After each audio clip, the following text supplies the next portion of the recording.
नमस्कार मैत्रिणींनो, स्वागत आहे तुमचं आणखी एका नवीन व्हिडिओमध्ये. तर आज पण मी तुमच्यासाठी बाहीचं कटिंग कसं करायचं याविषयी व्हिडिओ घेऊन आलेली आहे मैत्रिणींनो.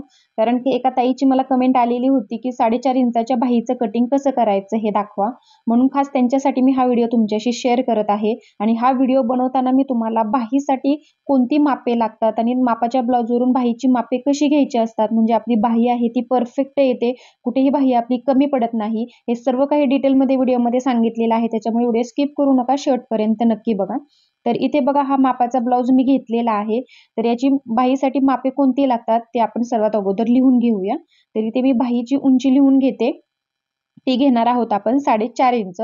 तर इथे मापाच्या ब्लाऊजमध्ये 3.5 ते 4.5 इंचाची बाही आहे. त्याच्यामुळे मी डायरेक्ट बाही उंची किती इंचाची घ्यायची आहे ते त्याचं माप टाकलेलं आहे. नंतर दंडघेर घ्यायचा असतो आपल्याला बाहीचं कटिंग करताना. आणि सर्वात महत्त्वाचा आहे तो म्हणजे आर्म होलचं माप टाकायचं असतं. आणि किती छातीचा ब्लाऊज आहे तो आपण याच्यामध्ये बघणार आहोत पुढे स्टेप बाय स्टेप. चला तर मग आता इथे मी तुम्हाला बाहीचं माप कसं घ्यायचं ते दाखवते. तर इथे शोल्डरच्या इथून असा टेप पकडायचा असतो आपल्याला. आणि इथे बाहीचं माप बघायचं आहे शेवटपर्यंत किती येत आहे. तर इथे आपल्याला 4.5 इंचाची बाही ठेवायची आहे. व्हिडिओमध्ये ब्लाऊजची बाही आहे ती कमी आहे, त्याच्यामुळे मी इथे 4.5 इंचाची बाहीचं कटिंग तुम्हाला दाखवत आहे. तर मी इथे बाहीची उंची 4.5 इंच लिहून घेतली. तर दंडघेर बघा, आता तिथून मोजायचा आहे आपल्याला शिलाई मार्जिन पर्यंत. तर तो आलेला आहे 6 इंच. आणि आता आर्महोलचं माप बऱ्याच मैत्रिणींना काढता येत नाही, तर त्यांच्यासाठी मी परत एकदा व्यवस्थित दाखवते. तर ब्लाऊज आपल्याला सरळ करून घ्यायचा आहे आणि ते शोल्डरच्या इथून आपल्याला टेप पकडायचा आहे, व्यवस्थित बघायचं आहे. इथून शोल्डरच्या इथे टेप ठेवायचा आहे आणि त्या आकारावरती मुंड्याच्या या पद्धतीने गोल गोल टेप फिरवत फिटिंग जिथपर्यंत संपलेलं आहे तिथपर्यंत बघायचं आहे. तर किती येत आहे? 7.5 इंच. म्हणजे आपल्याला मापाच्या ब्लाऊजवरती आर्महोल आलेला आहे 7.5 इंच.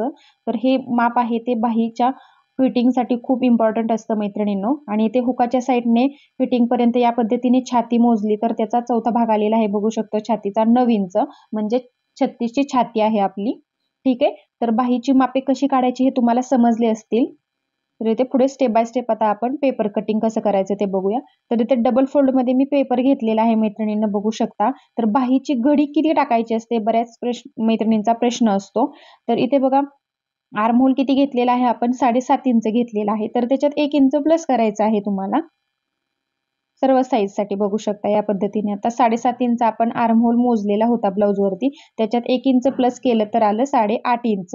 म्हणजे ही आपली बाहीची घडी आहे ती आपल्याला भेटलेली आहे, बघू शकता. ठीक आहे. तर ही बाहीची घडी कशी काढायची असते याची शंका तुमची दूर झाली असेल. तर इथे बघा, 7.5 इंच प्लस 1 इंच आलं 8.5 इंच. आपल्याला 8.5 इंचावरती बाहीची घडी भेटलेली आहे. तर आता 8.5 इंचावरती पेपर या पद्धतीने फोल्ड करायचा आहे आता. आणि याच्यामध्ये आता आपण सर्व मापे टाकणार आहोत बाहीची.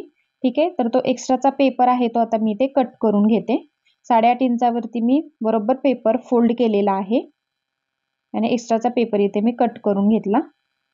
तर इथे बघा मैत्रिणींनो, अगदी सोपी पद्धत आहे बाहीची. कधीच तुमची बाही आहे ती कमी पडणार नाही, इतकी सोपी पद्धत आहे. व्हिडिओ स्किप करू नका, शेवटपर्यंत बघा.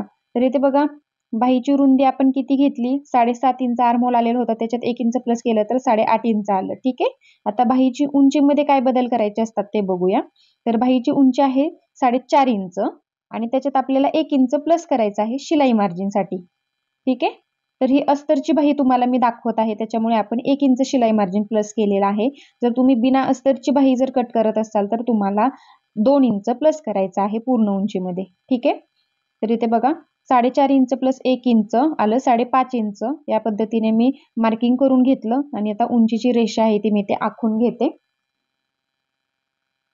ठीक आहे. तर इथपर्यंत समजलं आता बाहीची घडी कशी काढायची आणि उंचीमध्ये किती मिळवायचं. आता सर्वात महत्त्वाचा प्रश्न म्हणजे कॅप हाईट किती घ्यायची असते उंचीनुसार. तर त्याची पण इथे मी सिक्रेट टिप्स तुम्हाला सांगते. तर इथे बाहीची घडी किती घेतलेली होती आपण? 8.5 इंच घेतलेली होती. तर आता त्याच्यात फक्त अर्धा इंच प्लस करायचं आहे आपल्याला. तर किती आलं? 9 इंच. तर या पद्धतीने बंद बाजूकडून आता आपल्याला टेप आहे तो तिरका ठेवायचा आणि 9 इंच कुठे येत आहे तिथे एक मार्किंग करून घ्यायचं. तर कॅप हाईटचं मार्किंग या पद्धतीने केलं तर एकदम परफेक्ट येतो. तुम्हाला कोणताही चार्ट बघायची गरज नाही मैत्रिणींनो. आणि 3 पेक्षा जास्त आपण कॅप हाईट कधीच घेत नाही स्लीवची उंची जर कमी असेल तर. ठीक आहे. तर इथे बघा कॅप हाईट मी तुम्हाला कशी काढायची त्याचा सिक्रेट फॉर्म्युला सांगितलेला आहे. तर वरून खाली मोजलं तर तिथपर्यंत 3 इंच आपल्याला कॅप हाईट आहे ती मिळालेली आहे. तर असा तिरका टेप ठेवायचा आता आणि त्या कॅप हाईटच्या मार्किंगच्या पुढे आपल्याला आता 7.5 इंच आपण जो आर्म होल मोजलेला होता ब्लाऊजवरती त्याचं मार्किंग करायचं असतं. कारण की हेच मार्किंग आपलं एकदम फिटिंगचं परफेक्ट मार्किंग आहे मैत्रिणींनो. आणि तिथून सरळ रेषा मी जोडून घेतली तर बघा 1.5 ते 1.25 इंच येतं आपलं ते मार्किंग. ठीक आहे. तर इथे बघा आता 1 इंचावरती पुढच्या मुंड्याचा शेप देण्यासाठी मार्किंग करायचं आणि 2 इंचावरती पाठीमागच्या मुंड्याचा शेप देण्यासाठी मार्किंग करत असतो. ठीक आहे. तर आता हा 2 इंचाचा पॉईंट आणि इथला हा 1.5 इंचाचा पॉईंट जोडत आपण अगोदर पाठीमागच्या मुंड्याचा शेप आहे तो देऊन घेऊया. तर बऱ्याच मैत्रिणींना बाहीचा शेप द्यायला येत नाही मैत्रिणींनो. तर ही जर पद्धत तुम्ही वापरली तर तुमचा बाहीचा शेप कधीच चुकणार नाही आणि तुमच्या बाहीला कधीच घोळ आणि चुन्या वगैरे येणार नाहीत. एवढी सोपी पद्धत आहे शेप द्यायची. तर इथे बघा तो 1.5 इंचाच्या पॉईंट पासून 2.5 इंचावरती सर्व साईजसाठी एक मार्किंग करायचं असतं. ठीक आहे. वरच्या साईडला 2.5 इंचावरती मार्किंग केलं आणि आता त्या 2.5 इंचाच्या मार्किंग पासून खाली 1 इंचावरती आपल्याला पुढच्या मुंड्याचा शेप देण्यासाठी मार्किंग करायचं आहे. तर इथे बघा आता आपलं दोन्ही मुंड्यातलं अंतर आहे ते 1 इंच यायला हवं. ठीक आहे. आणि आता हा इथला 1 इंचाचा पॉईंट, इथला 1 इंचाचा पॉईंट आणि 1.5 इंचाचा पॉईंट जोडत आपण पुढच्या मुंड्याचा शेप देऊया. तर इथे बघा सर्वात महत्त्वाचा आकार असतो तो पुढच्या मुंड्याचा मैत्रिणींनो. तर तो कसा द्यायचा? तर अगोदर हा 1 इंचाचा पॉईंट पर्यंत असं सरळ जोडून घ्यायचं. पेपर मी माझ्याकडे फिरवलेला आहे बघू शकता जसं तुम्हाला सोपं जाईल तसं. आणि हा 1 इंचाच्या पॉईंट पर्यंत आपल्याला हा शेप आहे तो तिथपर्यंत देऊन घ्यायचा आहे. इथे बघू शकता अगदी सोप्या पद्धतीने आपला हा पुढच्या मुंड्याचा शेप आहे तो देऊन घ्यायचा आहे आणि हा आकार आहे तो थोडासा खोलगट असतो मैत्रिणींनो बघू शकता. आणि दोन्ही मुंड्यातलं अंतर आहे ते आपलं 1 इंचाचं आहे परफेक्ट.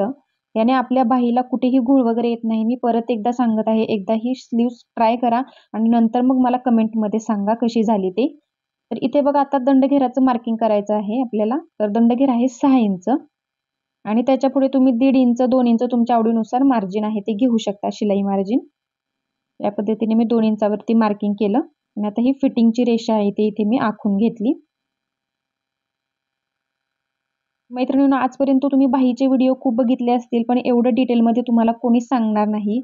एवढी सोपी पद्धत आहे माझी मैत्रिणींनो. आणि एकदा ही बाही कटिंग करून स्टिच करून बघा. म्हणजे तुमच्या लक्षात येईल एकदम परफेक्ट बसते. आणि बाहीच्या बाबतीत बऱ्याच मैत्रिणींना खूप प्रॉब्लेम्स येतात. बाही घातल्यानंतर ती व्यवस्थित बसत नाही आणि त्याला चुन्या वगैरे भरपूर येतात. त्याच्यामुळे ही बाही एकदा कटिंग करून नक्की बघा. ठीक आहे. तर इथे बघा दोन्ही पेपर सोबत पकडून मी पाठीमागच्या मुंड्याचा शेप कट केला. आता बाही सरळ करायची आणि नंतर मग पुढच्या मुंड्याचा शेप आहे तो कट करायचा आहे. तर इथे बाहीचा शेप बघू शकता तुम्ही एकदम परफेक्ट आला आहे. या पद्धतीने जर शेप तुम्ही दिला तर बाही तुमची कधीच चुकणार नाही आणि कधीच कमी पडणार नाही मैत्रिणींनो. मी पुढे बाही तुम्हाला ही चेक करून दाखवणार आहे तयार मापाच्या ब्लाऊजवरती. ही बाही आपली कटिंग केलेली कुठे कमी तर पडत नाही ना. तर याच्यामध्ये तुमचे सर्व प्रश्न आहेत ते मी क्लिअर करणार आहे, जेणेकरून तुमची बाही आहे ती आयुष्यात कधीच चुकणार नाही. ठीक आहे. तर इथे बघा पाठीमागच्या मुंड्याचा शेप आहे तो मी इथे डार्क करून घेतला आणि ते दोन्हीतलं अंतर आहे ते मुंड्याच्या मधलं 1 इंचाचं आलेलं आहे परफेक्ट. तर इथे एका ताईच्या कमेंटवरती मी तुम्हाला 4.5 इंचाची बाही कशी कटिंग करायची ते अगदी डिटेलमध्ये सांगितलेलं आहे मापाच्या ब्लाऊजवरून मापे घेऊन.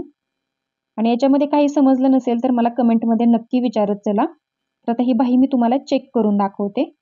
तर इथे बघा हा पुढचा भाग आहे म्हणून आपण पुढचा भाग चेक करून घेऊया. तर इथे शिलाई मार्जिनमध्ये वरती शोल्डरला जेवढं जातं तेवढं अर्धा इंचाचं आपण वरती सोडायचं आहे. मध्यापासून वरती सोडून द्यायचं बघू शकता. आणि आता तिथून गोल गोल फिरवत आपल्याला बाही चेक करून घ्यायची आहे. जोडल्यानंतर आपली बाही कुठे कमी तर पडत नाही ना. तर बघा तो आतला पॉईंट आहे 7.5 इंचाचा तो परफेक्ट फिटिंगच्या इथे मिळालेला आहे. म्हणजे आपली बाही आहे ती एकदम करेक्ट इथे कटिंग करून तयार झालेली आहे आणि राहिलेलं आहे ते शिलाई मार्जिन आहे बघू शकता. तर आज मी तुम्हाला 4.5 इंचाची बाही कशी कट करायची अगदी डिटेलमध्ये सांगितलेलं आहे. ते बघा फिटिंग केल्यानंतर बाहीचा शेप आहे तो या पद्धतीने परफेक्ट येतो आणि कुठेही बाहीला चून वगैरे येत नाही. एकदम परफेक्ट फिटिंगमध्ये बाही बसते आणि दोन्ही साईडला वरती अर्धा इंच शिलाई मार्जिन गेल्यानंतर बरोबर 4.5 इंचाची बाही आपली स्टिच करून तयार होते. तर मैत्रिणींनो, बाहीचा शेप जर परफेक्ट असेल आणि कटिंग जर परफेक्ट असेल तर बाहीमध्ये कुठेच तुम्हाला प्रॉब्लेम येणार नाही. तर आजचा व्हिडिओ कसा वाटला नक्की मला कमेंटमध्ये सांगा आणि व्हिडिओला एक लाईक नक्की करा. आणि चॅनलवर जर पहिल्यांदाच आला असाल तर चॅनलला सबस्क्राईब करून बाजूचं बेल आयकॉन आहे ते ऑलवर सेट करा, म्हणजे ज्यावेळेस मी नवीन व्हिडिओ टाकेल त्याची सूचना सर्वात अगोदर तुमच्या मोबाईलवरती येणार आहे. तुम्हाला अजून कोणतं कटिंग हवं असेल तेही मला सांगा. धन्यवाद.